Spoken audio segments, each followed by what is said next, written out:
ऑस्ट्रेलियावरून तू आलीस. आता मला तुला काही प्रश्न विचारायचे आहेत. ऑस्ट्रेलियात तू जवळजवळ वर्षभर होतीस. ऑस्ट्रेलियातलं तुझं लाईफ कसं आहे त्याच्याबद्दल.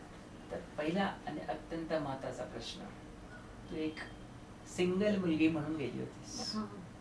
तर तुला सिंगल मुलगी म्हणून ऑस्ट्रेलियामध्ये काही अडचणी आल्यात का? अडचणी असं काही आल्या नाही. जमलं तर सगळ्यांनी हेल्प केली. जे इंडियन्स लोक वगैरे होते त्यांनी भरपूर मदत केली. आणि तुमच्याच रेफरन्स, म्हणजे तुम्ही जो रेफरन्स दिलेला जसं श्रीकांत राजेगावकर, त्याने तरी अगदी म्हणजे घ्यायला येण्यापासून जॉब देण्यापासून सगळीच हेल्प केली. त्यामुळे ॲज अ सिंगल गर्ल म्हणून मला कधीच कोणता प्रॉब्लेम नाही आला.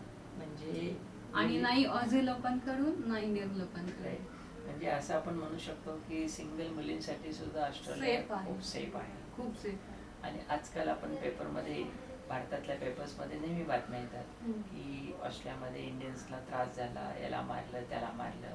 आता तू तर मागचे वर्षभर तिथंच होतीस. तुझा अनुभव कसा आहे बरं या बाबतीमध्ये?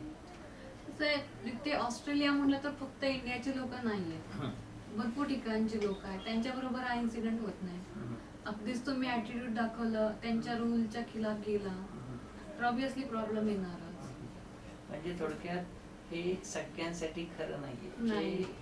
जे तिथं थोडंसं विचित्र वागतात, जे इन्व्हाइट करतात प्रॉब्लेम्स त्यांच्यासाठी अदरवाईज नॉर्मल आपले जे इंडियन्स आहेत त्यांना कुठेही काहीही त्रास नाही, बिलकुल नाही. बरं, तुला जॉब सॅटिस्फॅक्शन आहे?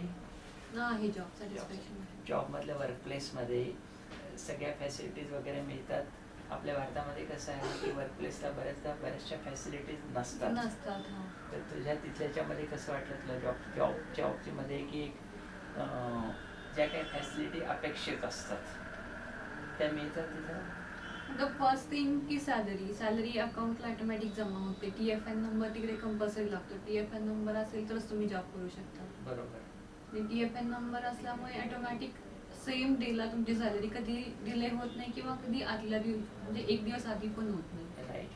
सेम डेला सॅलरी होते. सॅलरी व्यवस्थित झाल्यामुळे आणि बाकीच्या फॅसिलिटी परमनंट वगैरे असल्याशिवाय.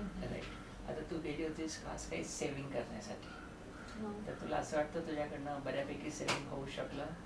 झालं एक 30% सेव्हिंग्स होऊ शकलं. म्हणजे तुझं ॲडवाइस राहील जे नवीन जाऊ इच्छितात त्यांना.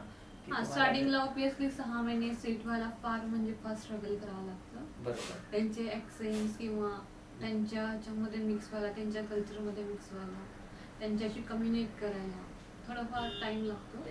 पण त्याच्यानंतर तिथलं लाईफ जे आहे definitely better than India. Salaries पण बेटर आहेत. Depends on your job profile. पण तरी सुद्धा अगदी कुठल्याही जॉब प्रोफाईलला आपण गेलो तर आपली सेव्हिंग पोटेन्शियल आहे. इन्फ्रास्ट्रक्चर चांगलं आहे. लाईफस्टाईल चांगली आहे. लोक जगभरातून लोक तिथं आलेले आहेत तरी सुद्धा ते सर्वांना चांगली ट्रीटमेंट देतात. ही गोष्ट महत्वाची आहे. आणि इनफॅक्ट इंडियन लोकांपेक्षा ते लोक फार हेल्पफुल आहेत. दिस इज व्हेरी इम्पॉर्टंट पॉईंट. म्हणजे माझा तरी एक्सपिरियन्स आहे, सगळ्यांचाच असेल आय डोंट नो, बट माझा तरी एक्सपिरियन्स आहे की ते म्हणजे मला तरी असे लोकांनी पण भरपूर केलं. मग तुझा ॲडवाइस काय राहील ज्यांना जाऊ इच्छितात त्यांना? डेफिनेटली. आणि कोणाकडनं जर असं तू सांगशील? तेवढंच important obviously. Thank you very much.